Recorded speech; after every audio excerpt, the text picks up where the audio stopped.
Okay, welcome guys to the final special industry session at IFANIMA 2020 online edition with FMD and Abamomo. So guys, you're welcome. You're welcome to the session. Can we just have like let's have the facilitators introduce themselves from the and Abamomo guys. Introductions. Okay, can you guys hear me? Yeah, loud and clear. Okay. Oh, okay. So I guess I should start. Yeah, obviously my name is Ava Momo. I'm a film composer. I've been composing music for film for a very long time. Early 2000s. Done for movies, TV shows. Um, I'm happy to be here. I think especially in Nigeria, I've done a lot of animation. So animation being one of the things I love the most, I'm happy to be here and share whatever insight I can. Thanks, Ava. FMD. Hey guys, can you hear me? Yeah, we can. Awesome. Like Ava, I'm excited to be here. Ava, also shout out to you. I checked out some of your work. Really love the stuff you're doing, man. Thanks, man. Yeah, my name is Fendi. Full name is Femi Agunbiade. I'm a composer as well. Hi. Hi. like Ava, I have been doing Finally. Yeah, I know. I've been doing this since, oh my gosh, yeah, like 2000s, actually like 1999, 2000, music production. And Femi, could you increase your volume a bit? Okay, can you hear me? It's a little better now. Okay, maybe I just need to speak up. Yeah. How about this? It sounds better. Okay. Yeah, so it seems we all got here like a little early. We still have a minute until it's actually supposed to start. So it's great that we are here. So yeah, I just wanted to say that we're early birds, which is good. Well, while we wait for that 1 minute, Adebimpe, maybe you want to sing and dance for us. just remember this is being recorded, so he's trying to Mr. Muyiwaka, the festival director, is trying to put me on the spot. Maybe you can play that for us. How about that? I can't even dance. I'm singing. I mean, my voice is a little hoarse now, and I don't want my ministry to be spoiled. We are live. Oh, that's the excuse. Okay, all right. Your ministry. Okay, so it's now 1:35. So welcome to the industry session at LIFANIMA 4.0, where we're going to be speaking with two amazing film composers, music producers, sound designer, anything you want in the kingdom of music for film, TV, and so much more. So I'm going to introduce them, just say their names, and then they will tell us about themselves before we go into the session. So we have with us Avamomo, and he did the score and sound design for Hero Core by Ayodele Elegba. It's screening in this festival.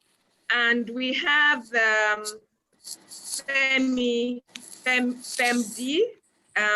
in parentheses, Agunbiade, who, in addition to all the things I mentioned earlier, he's also a permanent Grammy Awards voting member. I mean, he's part of the academy, and he did the composition for the music in the award-winning Malaika the Warrior Queen, directed by Royo Okupe and produced by Anthill Studios. Avamomo's work in Hero Corp, has been much talked about, and Ayodele Elegba, who directed the film, when it was screened last year at the Lagos Comic Con, he said he couldn't believe his eyes and ears, because that was the first time he was seeing it on big screen. So we have these two amazing people with us. So Ava, let's go according to alphabetical order. So tell us about yourself, because it seems that many people find film composers like recluses, like you don't see them. They seem always to be ensconced in their studios, like they hardly go out. So, well, tell us, it's good to see your face. So tell us about yourself and your journey into composing for film and TV. It's funny you would actually say that about being a recluse, because I used to produce artists, like I used to work with artists before, back in the day. I used to work with Normalos, Blaze, and all those, like old school guys. And I always found it very frustrating, because people were always coming to the studio every day. People that have no business in the studio would just show up and like, yo, man, let's just vibe, man. What's up, man? And I was like, man, I do not like having all these people around me. I didn't enjoy it at all.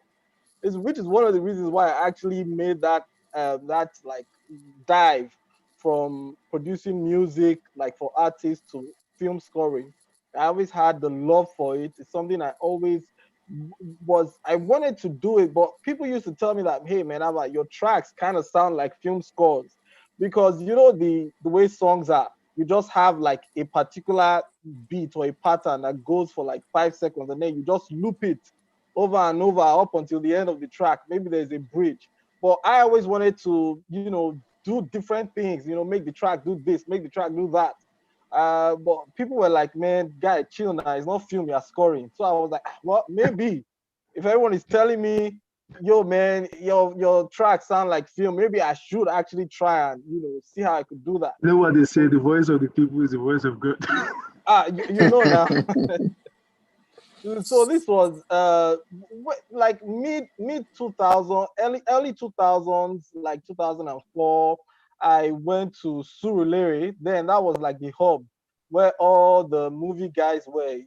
They kind of spread out now, but that's where I went to Kingsley Ogoro's office. Now that you have Twitter, you just tweet at your main guy. I see you, man. Kule Afolayo, I like your film. Let me work for you. Then there was no Twitter. You had to go, enter boss, go to the street and say, man, guy, have fun and make I do work for you. You get? So that's how it was then. I found out that the reality was kind of different, because it wasn't like Hollywood film. Those guys back then, they wanted everything quick. They expected you to do a score in 2 days. Like they just tell you about the film. They don't even give you the film to watch.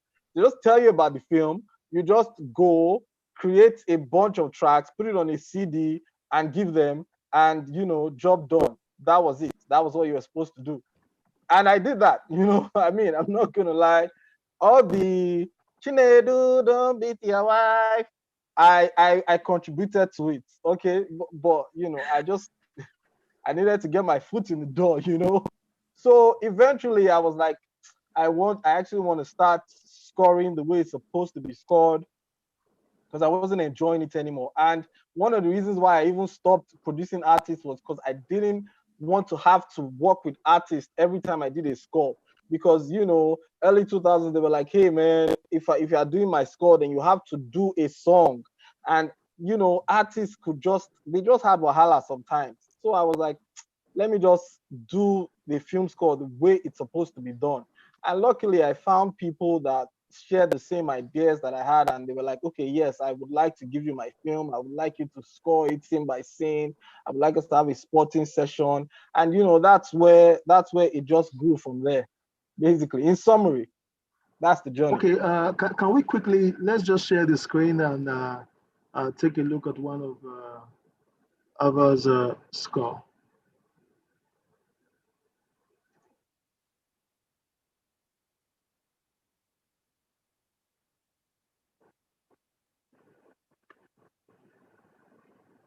Is there audio? No, I don't hear sound. Oh, I don't hear sound either. I've checked it out though, it's amazing. Thanks, man. Thanks a lot. Great work on Malaika too. Thanks, bro.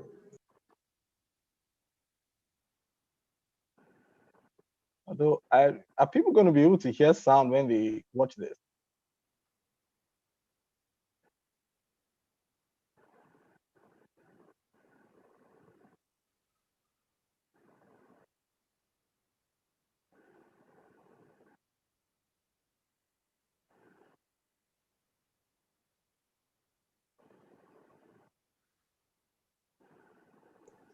Yeah, you might have to.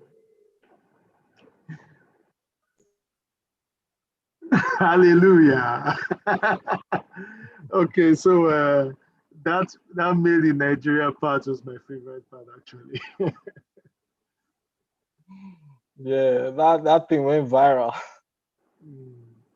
Okay, so you can just continue. I still have one more clip to play for you before we go. So just continue. So we jump to. But we didn't hear sound in that last clip though. Which one? The one I just played? Yeah. Yeah, we didn't hear it. Are you serious? God. Yes, there was no sound. How did that happen? Chineke God. Okay. Okay. Well, maybe we can what we're continue, gonna as do you now said. is that let's play the one for let's play the one for Hero Cup. From Hero Cup, yeah. Yeah, Hero Cup. Let's play the one for Hero Cup. Okay. I think I know what happened the last time. Make sure it doesn't happen this time anymore. Okay, so let's just listen to it.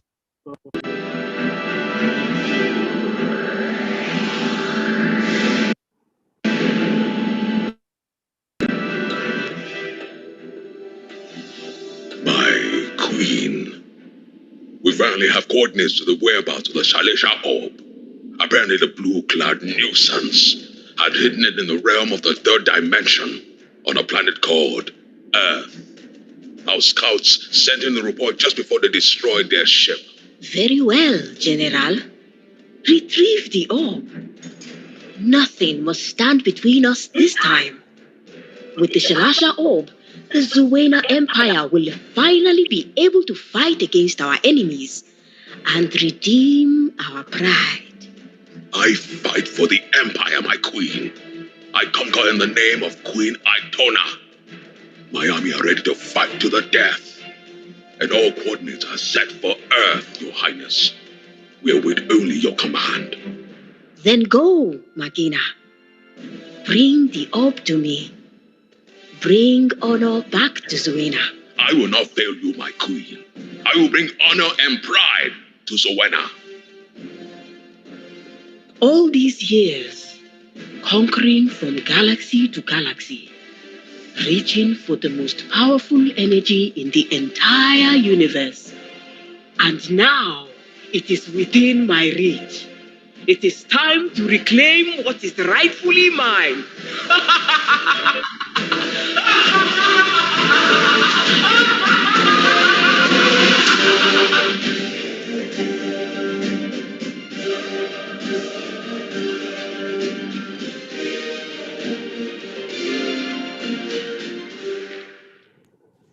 Yeah, you have to have that evil villain laugh at the end. It's important. It's necessary. It's necessary. Yeah, that was a good animation. Okay, Yeah, so that was amazing. I mean, you can't even, you won't be able to appreciate it, seeing it within a smaller screen in a small screen. When we saw it on big screen, I tell you, it wasn't, with the audio, music, everything, filling the whole room. It was really amazing. So So well done. I mean, it's great that, as Stanley said, the voice of people is the voice of God. When you got tired with, well, necessarily having so many people around you and doing, producing music that you do this, you put the bridge and all. So at least it's great that you've finally found your place in the sun. But I'm sure you still do some producing, because if I come to your studio now and I say, please, I mean, I want to try on my voice for tracks, are you going to turn me down? No, Even if I'm not at well. But the reality is that he will do it. He will do your special movie, and he will do the soundtrack. Big man, want to ask Oh coffee. my God. No. We did it. We did it. We can't do it again. Oh my goodness. And now I'm not gonna do it again. Oh dear. Okay, Oh. so Oh, no. let's go a bit. Let's go to Femi now. So Femi, tell us, you know, about your journey. I mean, what just comes to my mind now is this song. This is a journey into sound. So tell us you can pop up the volume. Tell us your journey, how you found yourself in this place where you're working now. And yeah, just at least give us a glimpse into your Sure. Can you hear me better now? Please just increase it a bit. I don't know why I'm having technical issues here. Any better at all? Yes, it's better now. Okay. So yeah, like for as long as I can remember, I've just always been in love with movies. You know, I could consider myself like a geek. Definitely a lover of the 80s. You know, all those great movies of my time. You know, I love superhero movies. So the first time I heard John Williams score for the Superman movie, I'm talking about the Christopher Reeve one, the Christopher Reeve version, I was sold. I mean, and anybody who wants to learn anything about scoring should just listen to anything by John Williams. Everything's a masterclass with that guy. The legend, man. Oh my gosh, you know, unbelievable. So, I mean, for as long as I can remember, I wanted to get into film. And it's funny, my life kind of parallels Ava, because I started with music production and hanging around guys who just, my man, I beg, man, give me beats now. Just give me how much I'll pay you tomorrow. I'll pay you tomorrow. That kind of, when I blow, I'll carry you. Yeah, when I blow, I'll carry you. All that kind of stuff. I was like, oh my gosh. So I remember a group of us, friends in the diaspora, Nigerians here in the States, were like, you know what, we should make movies with great quality and all of that stuff. And you know, we can release it here in the United States. They can see how Nigerians are, you know, like we want to change the narrative, all of that stuff. So very young guys, very enthusiastic. We got together. We actually came, raised money, made a movie called The Comeback that actually premiered here in the theater in the States. And we actually had a premiere in Lagos. Genesis Deluxe Theaters, I think it was called. And but while we were making the movie, someone said, "Oh, okay. So how we didn't have enough money for music, so they were like, okay, who are we going to get to score this thing?" Well, I was the director of the film. That's where the D, FemD comes from, director. They were like, "Well, you make beats now. Okay, this one is not a small problem now. I just make beats for the movie." And we're talking about like a 2-hour movie here, and it really pushed me.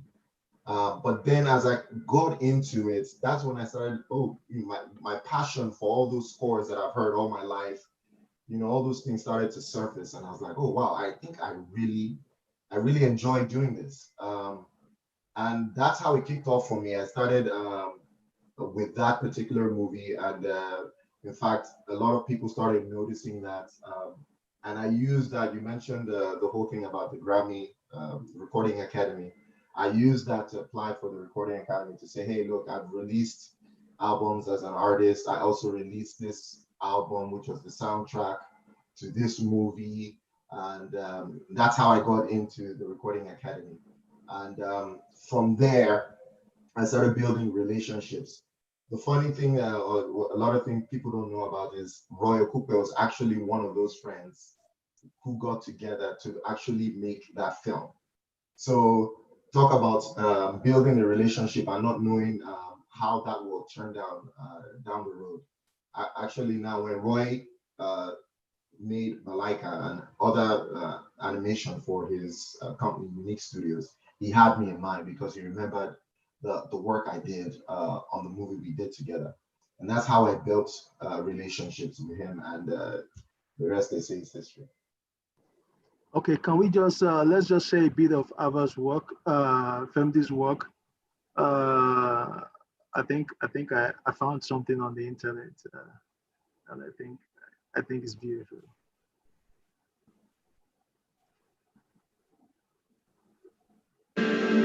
This But Ava's they work. won't let me leave until we say goodbye. Ava, this is yours, right? Yeah, it's mine. I don't want you to go. I just wanted to play this fire I know.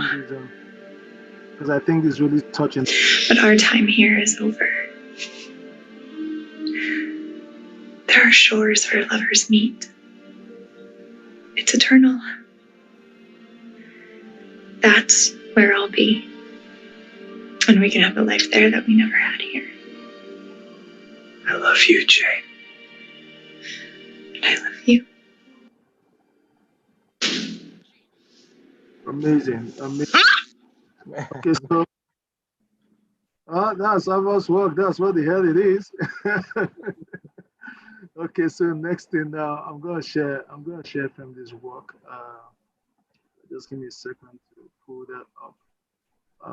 I just want to say I'm proud of what you guys are doing, and it's very important that we have people who are taking this aspect of the industry very seriously. So, guys, let's see behind the scenes of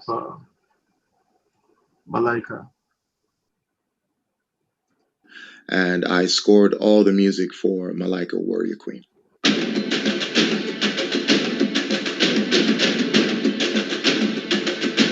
Malika is a historical fantasy epic set in 15th century West Africa. I was approached to score this short film by the director, Roy Okupe. We have a great working relationship. We've done some stuff with Unique Studios in the past. When he presented me with this film, I was so excited to see a powerful, strong African female protagonist portrayed on screen. So I was more than happy to do this. What I'll be doing today is just breaking down some of the music for Malika Warrior Queen. One of my favorite scenes is the throne room. Looking at earlier sketches and designs, I was taken by how grand the throne room looked. And it got me thinking, how many rulers had sat on that throne before Malika? And how much wisdom and counsel were shared within those halls?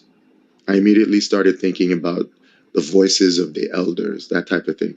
So I knew I wanted to use vocal elements for this scene. So this here is a session of what I did for the throne room vocals. As you can see here, I have several audio tracks stacked here of me singing. So if I play it for you.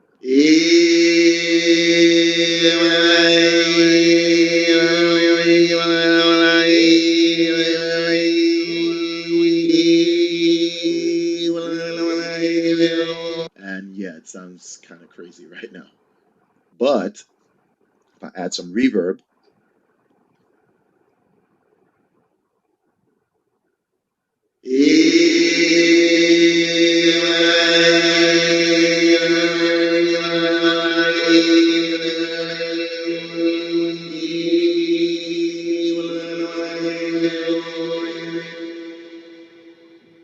you get a completely different sound.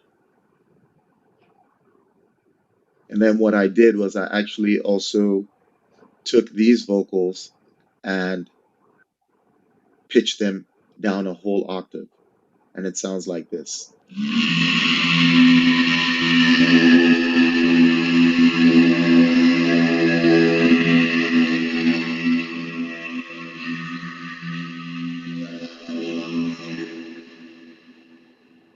Very, very ominous.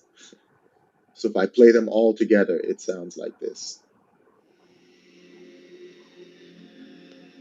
Queen Malika, your charade with General Ross seems to be working. Watch your tongue, nobody. Adding those sonic elements together was so much fun. And I think it turned out pretty amazing. When I was asked to come up with a theme for King Bass of Atala, I was immediately put into this headspace of creating music for a Nigerian Yoruba king. And I was immediately thinking, how do I keep those traditional elements but still make the music epic? And I could hear this melody line playing in my head with horns. And I could hear the horn saying, Obatide, meaning the king is here or the king has come.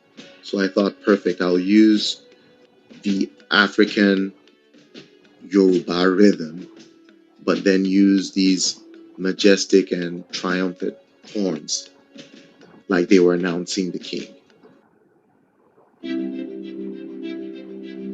Now, Okay, guys. So I'll just allow you to continue.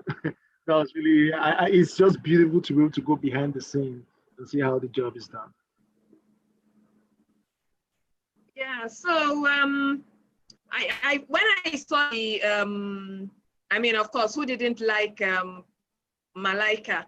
When I saw the video on YouTube, the explaining how he did all the promotion and all, I mean, I was so blown. I mean, and when I have downloaded it, I shared the link even with people, because I always encourage people. I mean, anything you're doing, I mean, especially with respect to music, or the people that work behind the scenes in film, that is behind the camera, not in front of the camera, like the actors, that if there's a way of sharing your work process so that people can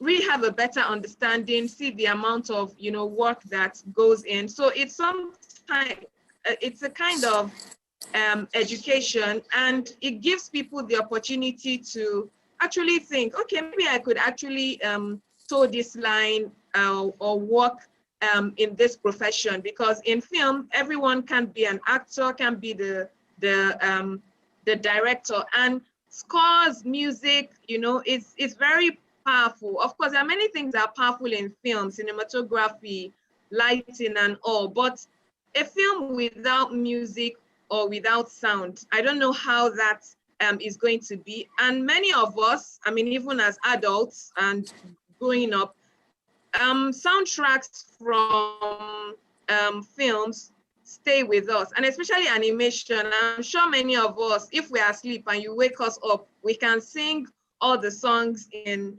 Lion King from beginning to end. You can try me. I mean, I can, do that, sing all the songs, and many of the other animation as well. Is it Little Mermaid? Is it? So when I saw the breakdown of the Malika, the warrior queen, I said, this is the way to go. I wish all our film composers have the time and the wherewithal to be able to do this, because it is very self-explanatory. Like when Black Panther was out, of course, I was taken by it, just like many people, but I also went for the music. And I remember that time I was teaching some primary school children, art. And I played the opening music for them. They told me, they asked me to play. They were like 4 to 10-year-olds. They asked me to play it. In fact, I had to play like 5 times. At a point, they were dancing. This was art class. So I now also told them that, do they want to see how the music was made? And they said yes. So I played the behind the scenes video that Ludwig Göransson used to explain how he came up with the themes and all. And one of them, he was a 7-year-old, said, I want to work with Ludwig Göransson. So I said, yeah, boy, dream. I mean, and your dreams will fall short, because the boy was already quite musical. He plays the recorder, he plays the violin and things like that. So now my question for you, Femi, is this video that we just saw, was it something that came from you, like you wanted to show the breakdown, or it came from Roye, or both of you were thinking alike? And do you do this for all the other the films that you work on? Yeah, great question. So this was definitely a discussion between Roy and I. Just like you, Roy and I, we just love the behind the scenes stuff. Like, even if, everybody is very excited about the Avengers and stuff like that, which we like to the behind the scenes stuff. Like, we'll actually get like the Blu-ray version so that we can see all the behind the scenes stuff, because we like to see the work behind the magic, so to say. So yeah, it was definitely a collaboration between Roy and I. And we posted it on the Unique Studios YouTube channel. And I'm actually going to start one myself too. That's a goal. I've been putting together a whole bunch of videos about the process, how to compose, and I plan to actually push that forward beginning of next year, like January. Wow, nice. Oh well, that would be really great. So Ava, would you be doing that as well? Because it would be great to see, just like how you mentioned John Williams, there are many other film composers too, that they online, they put up how they did the scoring, like for the films they work on. Are you going to be doing something like that as well? Because it's, as I said, it's educational, and you never know who is going to learn from it. And some of this behind the scenes and explanation, I don't know when we will grow to that level here, but look at what they did with Frozen. In fact, the whole behind the scenes with Frozen became several episodes on Disney Plus, like how they scored the music, the different orchestra they worked with and all. So are you going to be doing that, as well? At least nobody is going to be in your space, it's being you. You're just going to be telling people how you did it. Because I think the few of you that are in this field and they are doing great work, it would be great to enlighten more people so that they see the work and appreciate better. And also, you can open career paths for people so that you are not so inundated with work. Because as we say here, chop alone, die alone, so it will be good that there are many Avas, there are many Femi, so that you are not, you maybe, I'm sure right now, maybe you're having to work on 5 series, 1 film, different things, and you are actually looking for more than 24 hours in a day. That's true. One thing I say is, like, I'm the laziest hardworking person I know, because there's so much I want to do, and then you don't get to do all those things. Well, for those of you guys watching, there are actually a lot of composers that have YouTube channels. FemD is soon to be another one, so you're looking forward to that. Junkie XL has one. I think he has. Oh, like, Junkie XL is my man. I feast. He actually does his like seasons. Yeah, exactly. Seasons worth of Like material. Yeah. if you're a composer and you want to know like how everything works, then Junkie XL, I think it's almost like 200,000 followers last time I checked. So yeah, 200,000 subscribers. So yeah, Junkie XL has, John Powell has, he just posts like his project, so you could see like how he lays out his orchestrations and stuff. A bunch of guys have, Jason Graves has, but he works mainly in video games. So like there are a bunch of stuff. So ultimately, I something I was thinking about, but I was like, I don't know, I mean, in Nollywood, everything is always, oh yeah, hurry up, hurry up, hurry up. You never really get the time to just do all the stuff you want to do. And so in the small time you have, you find yourself just trying to do as much as you can in a very short time. Because I remember when couple of years back, I was doing something, I'll never forget it, for one movie producer. And she told to me, hey, Ava, what's up now? I usually do my film scores in like 5 days. I mean, why are you taking, it has been 2 weeks. What's going on? Are you trying to win an Oscar? You see, let me tell you what they used to do. They would just create a bunch of tracks and then they would do music editing. You get drag and drop, cut and join. That's what it is.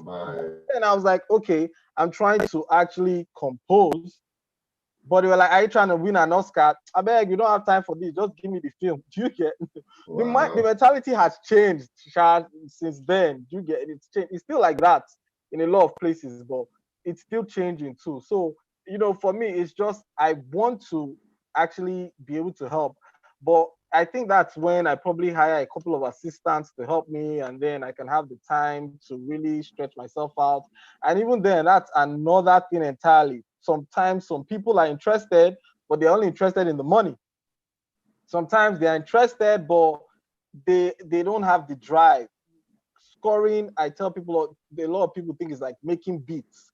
Oh, I can't. It's not like making the same. Not the same. It's much slower. It's much more frustrating. You watch one scene like 50 times. It's so repetitive.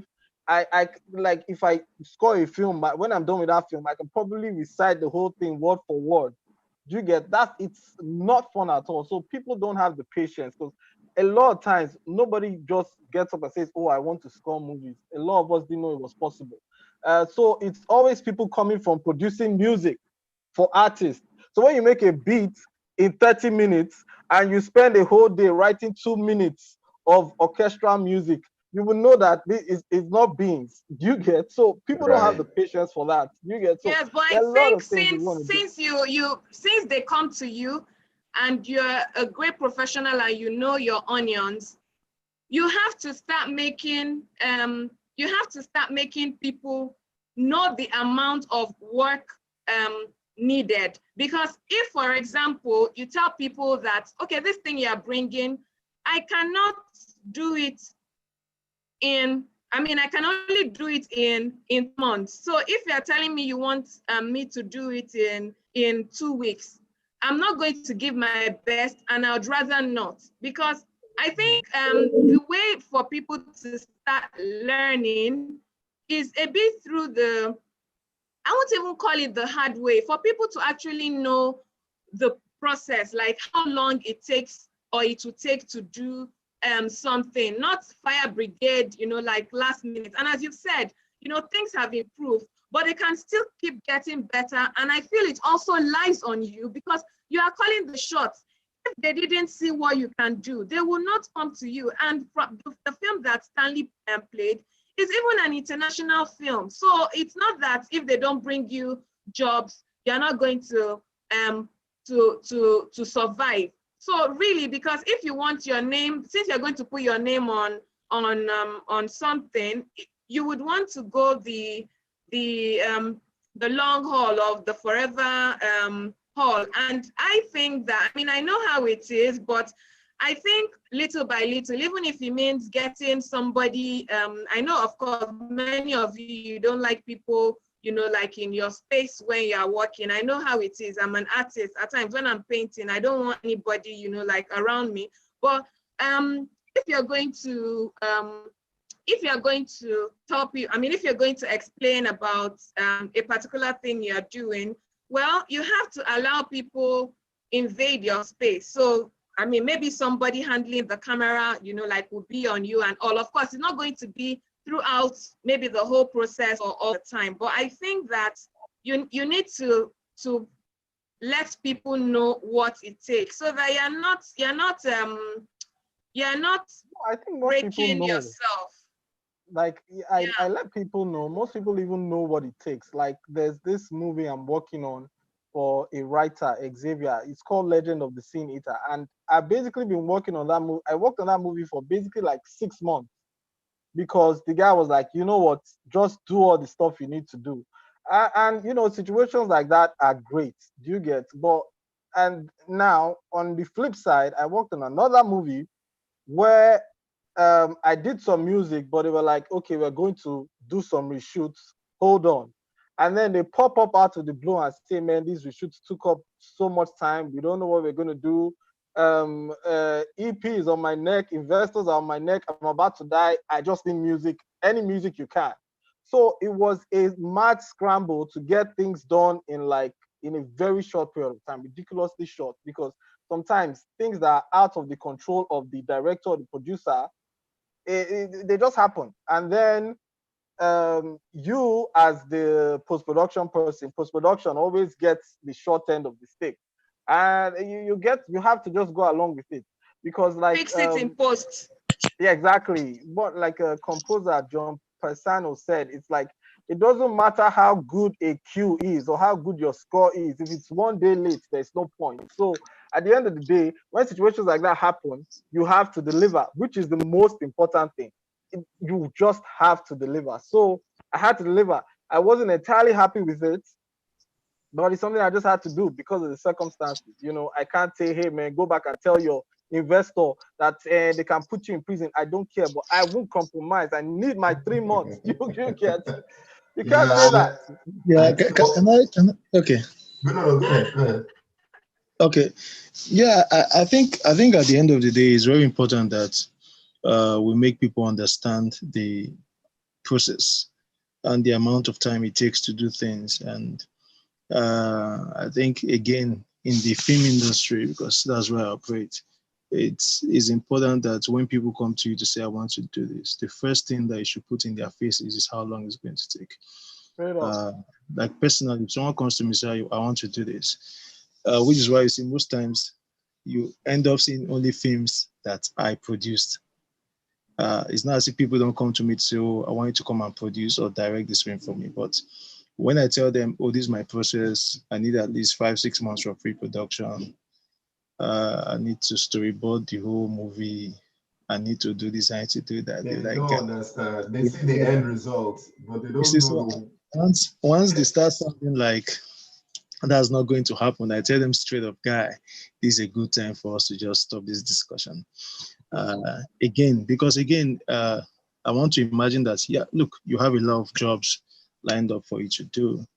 And what I would just say is, if you ever find that free time where you are not actively working on any project, you might just want to start creating your own library, where if people come with, because again, I know people will always come to you, especially maybe someone you've worked with before who you did a good job for, who was impressed with your job, and who you were also impressed with how the person was professional and allowed you to do your job the way you wanted. And the person comes with the kind of pressure of an EP on his neck and all that. To be nice to be able to go into your library, and if you've created a big enough archive, as if you can have enough time to do that. I know how on the visit. If you create a big enough archive, you can now find the scripts that work for that movie, and already you have all the instruments played out, and you can always find a way to tweak and all that. I'm just thinking, like, there might be a movie that someone will bring that's similar to Malaika, and yeah, you don't have to do everything exactly the way you did in Malaika, but you need to service this client. So I'm just thinking, if I were in your shoes, I'll find a way to just have some of those things that I can easily tweak and still have I'll be able to open it up, like if it was a PSD document, open it up, all the layers, even if it's 100 layers, and put an overlay here, put a soft light here and all that, and make it just feel different, because I want to assure you that those situations will come.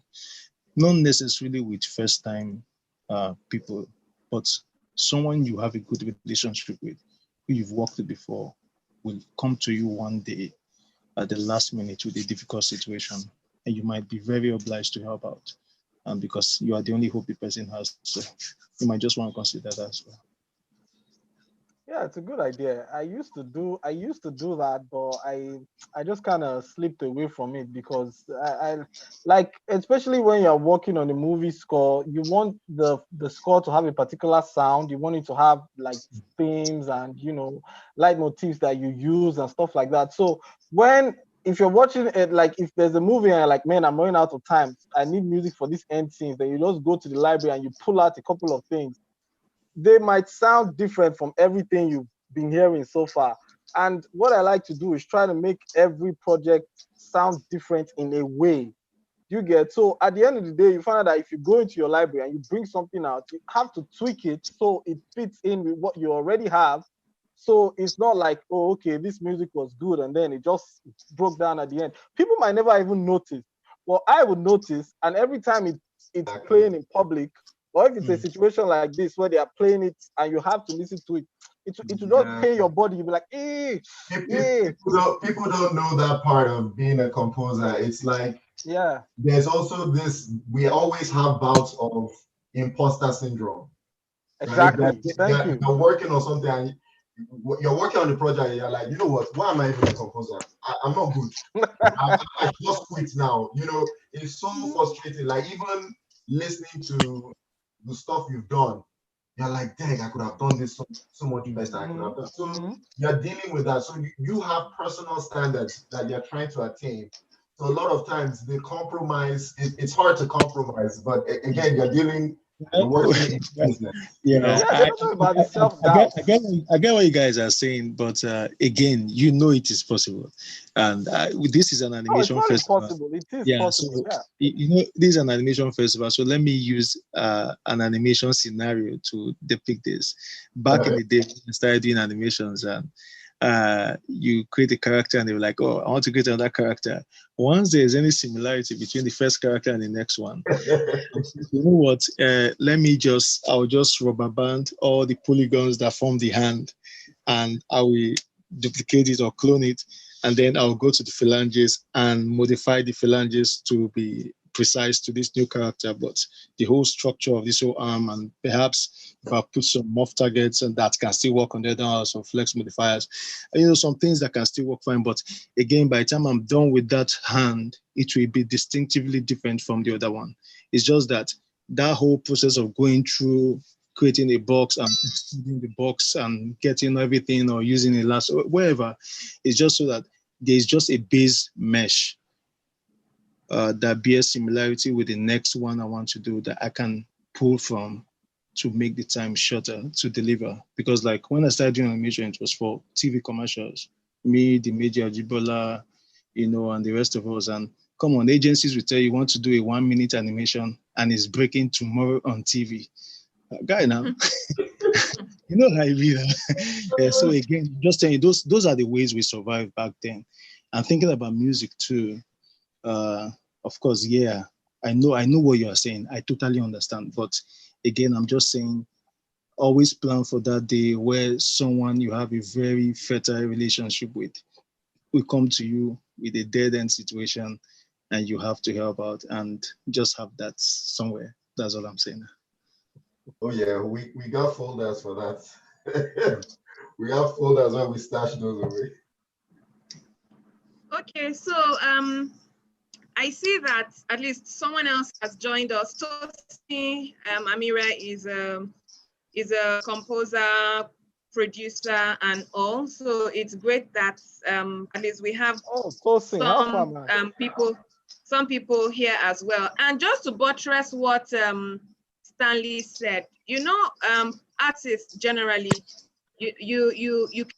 we hanker after perfection. And I remember, in art school, some of our lecturers would tell us, you know, don't finish a painting, you know, like, because you keep wanting to do, you step back, how is it, and all. So there will always be, you would never be satisfied 100% with your work. I mean, like Femi, there will always be that, as you said, maybe imposter syndrome.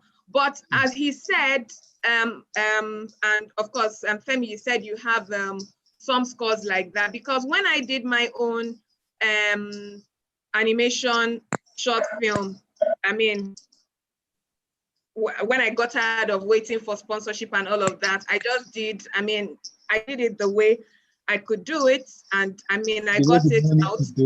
I actually, since I have quite a number of friends and acquaintances working in music, so what I did was that I went to their SoundCloud. I saw some tracks I liked, and then I asked them, you know, if I could use them, because some of them fitted into different parts of the film. And I didn't even have a film composer, because the person that was supposed to compose my film, you know, since I was working on a little or no budget, apart from the fact that I did not really have money like that, the person was extremely busy. So in the end, I ended up composing the film. Don't get me wrong, when I mean composing the film, not like you people, I mean, I just talked to my editor that I see from so and so minutes in this track, put it here like that. That's how we did the 19 minutes, you know, of this film. So anything you do and put in your archives or in your library will always be useful. So we have just like 12 minutes to the end of this session. So I would want you, Femi, to tell us your experience just for a few minutes. I mean, even though it's not necessarily related to this animation as such, but I mean, you are a permanent Grammy voting member, and I think that's really big. So congrats on that. And can you just maybe tell us a bit about your experience, you know, based on that, because at least now it seems, especially because of the time of Oscar So White and all, the Academy for Film and all, the keywords now, inclusivity, diversity, this, that, and the other. So how has it been, or how is it been in the Grammy, in the academies, I mean, for the Grammy, and voting for the songs, the music that will make the final cut? I mean, whatever you can reveal. We're not asking you to tell us about your. Not put our guy for Wala. Yes. Well, I mean, again, the role I have as a Grammy voting member, and that's it. Using the word permanent is loose, because at the end of the day, it's a thing that every year, you know, you have to pay your annual membership fee. If you don't pay the annual membership fee, that permanent might just slide a little bit to temporary or former. Exactly, on hold. But no, you hit some key things there with representation and things like that. I think not even just within music, in the academy, the movie industry as well. There is that push now for, you know, there's awareness, right, about representation, diversity, and I don't know if you actually witnessed online, sometimes use almost it's been the past couple of years when the Grammy Awards is aired and you hear the winners, you hear people going, come on, this person won over that are you serious? That kind of thing. So those are the kind of things that voting members are trying to change. Those are the things that people are trying to look at. You know, I think we had a conversation like, what do you consider world music? You know, why is it these particular people seem to win in that category all the time? And it could be that just people's understanding, people who are in places of leadership, it's people like us and other voting members, members of the academy that actually have to speak up and actually enlighten people as to what music entails. You know, even like what we're talking about in scores, you know, I'm sure you've seen this too, like almost that's why it was important for Malika when we're making this movie. It's a character set in West Africa. So other people sometimes they'll just, oh, Africa, right? Let's just put South African beats on it. Yeah, that's always difficult. Yeah, you know, no matter what, South Africa, you know, people just think South Africa is Africa. So those are the kind of things that, you know. Actually, they think Africa is a country, chef. Yes, no. I have to try to school people here all the time. Like, let's talk about this. So it's those type of Africa, they put Kalimba. Exactly. Mabungo, Zagingi. Stereotypical things. So within the voting, those are the type of things we try to look for, and it's going to take people like us to change things, and you know, not to kind of fall back on what we were talking about earlier, Eva. It's people like us that's going to let people know how much it takes for a score, so that people don't come and meet us and say, my friend just do this. After they know if they have a crunch, because they understand the process now, they can even be begging us, look, I know that this is the process, but you know, just help us out. I think it takes people like us to try to enlighten people and change the narrative. Yeah, thanks a lot for sharing. So we have like 7 minutes more. From what I gathered, Ava seems self-taught. Are you also self-taught? And the other thing I wanted to ask, if one wants to go into film scoring, because I'm also considering it, if one wants to go into film scoring, do you have to have gone to music school or go to music school, and must you know how to play an instrument or sing? Because in the behind the scenes, you were singing or you were chanting, I mean, for some of the throne room that you told us about, and I would suspect that you and Ava, you play instruments. Like all the film composers, Nigerian film composers that I know, they all play one instrument or the other, and some of them, I think they're also like vocalists. Someone like Truth Now, I mean, he also sings for some of the work that he does. Yeah, so can any of you take those my questions? Truth is a multi-instrumentalist, but I do have to like come in and say you don't have to learn how to play an instrument. It will make your job easier if you do know how to play an instrument, but you don't have to. Okay, like people always ask me, oh, wow, you must play a lot. You will play. The truth is, I barely play the piano. I mean, like, if you ask me to play live, I'll make mistakes because I don't practice. Like I said, I'm hardworking, but I'm lazy. I'm too lazy to practice. So you don't need to know how to play an instrument. It helps to know a little bit of what you are doing in terms of music or music theory. But now you have computers that you can play your keyboard, it records your MIDI information. So even if you're off by a couple of beats, you can quantize it, you know, shift things to where they need to be. So it's not a hard and fast rule. So even if you are interested in it, you want to learn how to do it, you can. Like I would advise anyone who wants to come into it, as long as you have the passion, nothing will stop you. Nothing. And that second bit of advice I'll give you, because I don't want to talk too much, is go and learn the work very well, because people tend to think, oh man, I'm a composer now, I'm a top dog. And that's what I did. I was like, yo man, I'm too hot. And then you go and start telling people, hey, I do it, and start taking your demo to people, and your demo will be rubbish. And then they'll start saying, oh man, this guy doesn't know what he's doing. It has happened to me. So I advise you, go and learn the work very well, before you go and start telling people that's what you do. You know what? Do you take intense? Do you take intense? Sure. We're a global community now, right? In fact, we're interning right now.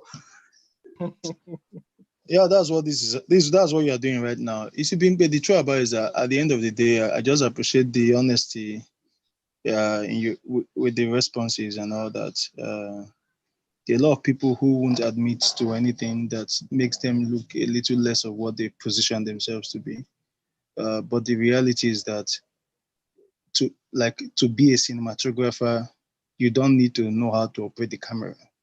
You just need to be able to tell a story from the camera's point of view. The same thing with composing music. You don't need to be the one to play the instruments, but everything has to emanate from your head. You need to know how it feels, how it comes to you, but you need someone who can understand it when you are trying to translate that sound from your head. And I'm just impressed with what you just said now, because again, a lot of people feel too proud to say, I know what, I play all the instruments. You must know how to play instruments and all that. But again, that's not true. And it's a fact. Once you know what you want to do, if you find the right people who can translate your thoughts, it makes life a lot easier for you. You get what I'm trying to say? And I remember watching the behind the scene and the making of The Godfather. And when they wanted to create that soundtrack, I think it was Mario Puzo's grandfather or father. They just sent him the stuff in Sicily, and it was a normal cassette recorder. He just hummed it.